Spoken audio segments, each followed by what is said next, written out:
Когато настана време да те облажаваме с молебно пение, благовоние почна да излиза от твоя гроб, блаженни Иване, и като разкопаха и отвориха гроба, намериха твоето тяло, нетленно и благоуханно.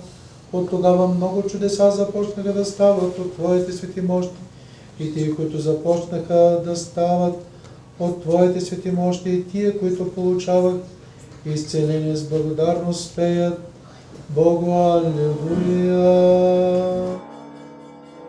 Радвай се, защото на Мануил, гръцкият цар, изцеление си подарил. Радвай се, защото с твоите нетленни мощи и в плен чудеса си вършил. Радвай се, защото на невярващият католически епископ страшно знамение си изпратил. Радвай се, защото си го помилвал, когато се разкаял. Радвай се, защото и в чужди страни си явил Божията милост и слава, дарувани на българската църква. Радвай се, защото с пренасенето на твоите свети мощи в Търново ти и там си направил велики знамения.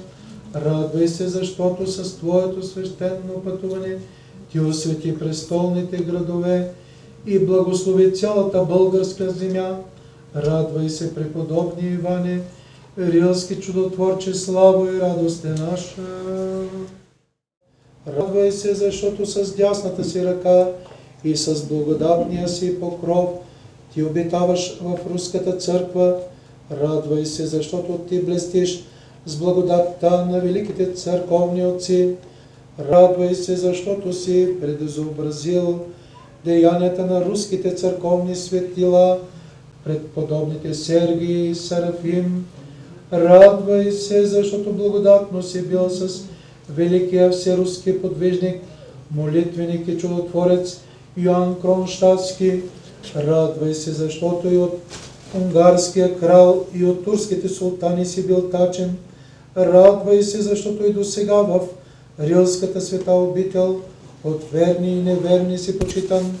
Радвай се, преподобни Иване, рилски чудотворче, славо и радост е наша. Въплатили се безсеменно от Тебе, Христос Бог наш, да ни препаши със своята сила отгоре против невидимите и видими наши врагове. О, всемилостива Владичице Богородице, дигни ни от дълбочината на греха и ни избави от глад, мор, земетръс и наводнение, от огън и меч, от нашествие на долородци и от междуособици, от внезапна смърт, от вражеско нападение, от вредоносни ветрове, от смъртоносна язва и от всяко зло. Дай, Владичице, мир и здраве на Твоите раби, на всички православни християни, и просвети ума и сърдечните им очи, за да се спасят. Удостой нас, Твоите грешни раби, царството на Твоя Син, нашия Христос Бог, защото е благословена и препрославена на Неговата сила, заедно с безначалния Негов Отец и с пресветия, благия и животворящ Негов Дух, сега и всякога и във вечните векове. Амин.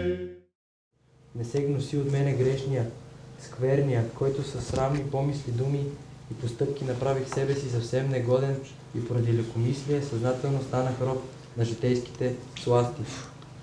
Но като майка на човеколюбивия Бог, човеколюбно се смили над мене грешния и разпътен и приеми моята молба, която ти принасям с нечисти устни. Пресвятую, пречистою, преблагословенную, славную Владичицу нашу Богородицу и Преснодеву Марию.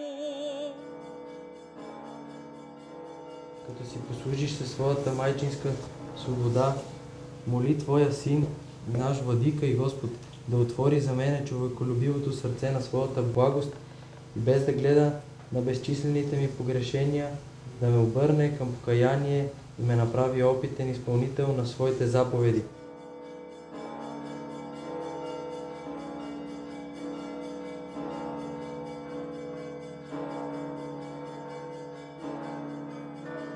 Поклонническия път, посветен на рилския чудотворец, свети Йоан, нашият покровител на целия български народ.